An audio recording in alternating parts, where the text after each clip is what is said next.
அன்பை பாடும். என் நாவும் நாமம் போற்றும். என் இதயம் உம்மில் மகிழும். எனக்கென்றும் நீர் போதும். இயேசு கிறிஸ்துவின் இனிய நாமத்தினாலே உங்களை வாழ்த்துகிறேன். கர்த்தர் உங்களை ஆசீர்வதிப்பாராக. 2 கொரிந்தியர் 12வது அதிகாரம் 8-9 வசனங்கள். அது என்னை விட்டு நீங்கும்படிக்கு நான் 3 தரம் கர்த்தரிடத்தில் வேண்டிக் கொண்டேன். அதற்கு அவர், என் கிருபை உனக்கு போதும், பலவீனத்திலே என் பலன் பூரணமாய் விளங்கும் என்றார். ஆகையால் கிறிஸ்துவின் வல்லமை என் மேல் தங்கும்படி என் பலவீனங்களை குறித்து நான் மிகவும் சந்தோஷமாய் மேன்மை பாராட்டுவேன்.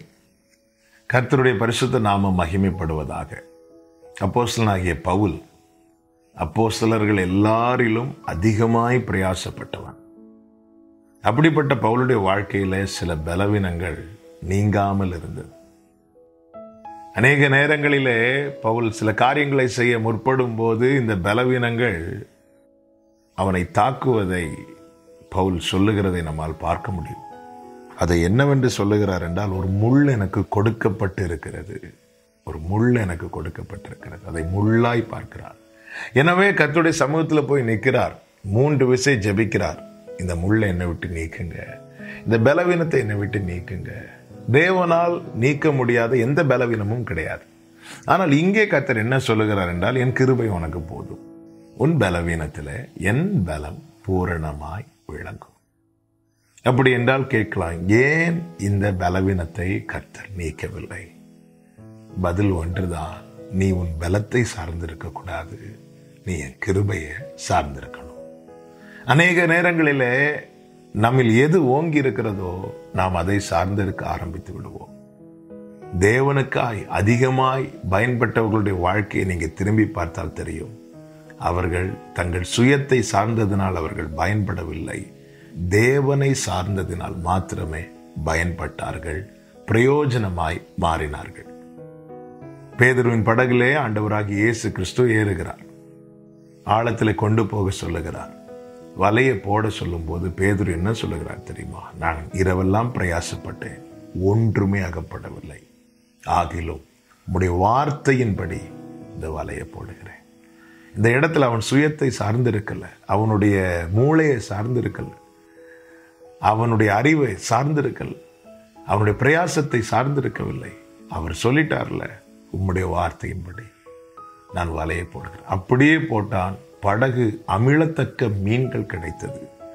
பல நேரங்களில் ஆண்டவரே, ஏன் இந்த பலவீனத்தை மாற்றவில்லை, ஏன் இந்த காரியத்தை எனக்கு செய்யவில்லை, ஏன் இதை அப்படியே வச்சிருக்கிறீங்க ஆண்டவரே என்று பல நேரத்தில் நமக்கு கேட்க தோன்றும். பவுலே 3 முறை கேட்டார் என்றால் நாம் எத்தனை முறை கேட்டிருப்போம்? ஆனால் இதற்கான பதிலை தான் கர்த்தர் இந்த நாளில் உங்களோடு பேசி கொண்டிருக்கிறார். அவரால் முடியாததினாலேயோ செய்ய இயலாததினாலேயோ அல்ல, எந்த நிலையும் மாற்ற வல்லமை உள்ள தேவனை தான் நாம் தெய்வமாய் கொண்டிருக்கிறோம்.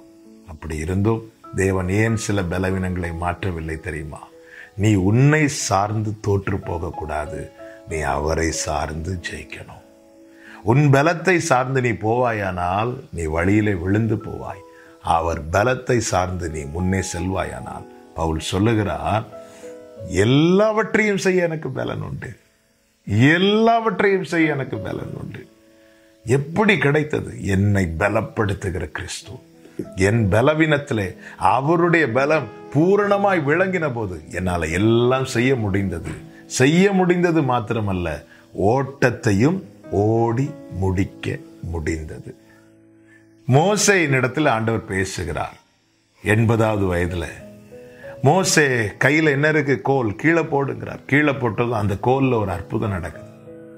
உன் கரத்தை பாக்கெட்டுக்குள்ள போட்டு எடுங்கிறார்.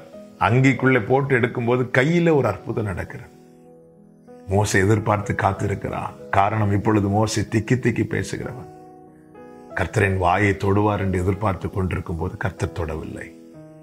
அப்பொழுது மோசே சொல்லுகிறான், நீர் என்னோடு பேசினதுக்கு முன்பாகிலும் பேசினதுக்கு பின்பாகிலும் நான் வாக்கில் வல்லவன் அல்ல. கர்த்தர் இந்த இடத்துல உடனே, அப்படியா மோசே, இதோ நாவை நான் தொடுக்கிறேன், நல்ல தெளிவா பேசு சொல்லியிருக்கலாம். ஊமையர்களை பேச வைக்கிறவர், ஆனா மோசைக்கு அந்த அற்புதத்தை செய்யல. ஏன் செய்யல? மோசே, நான் உன் வாயோடு இருந்து பேசுவேன். அதன் அர்த்தம் என்ன? மோசே, உனக்கு பேசணும்னு தோணும் போது நீ என்ன நினைக்கணும்? மோசே, உன் திறமையை நினைக்க கூடாது. 40வது வயதுல மோசே வாக்கில் வல்லவனானான் என்று இருக்கிறது. நீ வாக்கில் வல்லவன், அதனால பேசி மழை வந்தது, அதனால பேசி அற்புதம் நடந்ததுன்னு சொல்லக்கூடாது. மோசே, நீ என்னை சார்ந்திருக்கணும், நீ என்ன நினைக்கணும். அப்படி ஒரு நிலைமை மோசைக்கு வந்ததுனால மோசையை கொண்டு எகிப்தில் பெரிய அற்புதங்கள் நடந்தது. ஜனங்களுக்கு பெரிய விடுதலை உண்டானது. தேவன் சில பலவீனங்களை உன்னை விட்டு விலக்காததற்கு காரணம் நீ அவரை சார்ந்திருக்கணும், பிரயோஜனம் உள்ளவனாய் மாறணும் என்பதற்காகவே கர்த்தர் ஒரு தீமையும் ஒருவர் வாழ்க்கையிலும் அனுமதிக்காதவர். தேவன் நம்மை குறித்து ஒரு திட்டம் வைத்திருப்பாரானால் அந்த திட்டத்துக்குள்ளே நன்மையே அன்றி தீமை இருக்காது. எனவே பவுலை போல சொல்லுங்கள், நான் என் பலவீனத்தை குறித்து மேன்மை பாராட்டுவேன். கர்த்தர் உங்களை ஆசீர்வதிப்பாராக. நல்ல தகப்பனே, இரக்கமுள்ள பிதாவே, எங்கள் வாழ்க்கையில நீர் எதை அனுமதித்தாலும் அதில் நன்மையே அன்றி தீமை இல்லை என்பதை இந்த நாளில் எங்களுக்கு ஒரு விசை கூட உணர்த்தின கிருபைகளுக்காய் ஸ்தோத்திரம். நீர் உம்முடைய சித்தப்படி எல்லாவற்றையும் அனுமதிக்கிறீர், செய்கிறீர். நாங்கள் முழுவதுமாக உம்மை சார்ந்து எங்கள் வாழ்க்கையை தொடர கத்த கிருபை செய்யும். இயேசு கிறிஸ்துவின் நாமத்தில் பிதாவே, ஆமென்.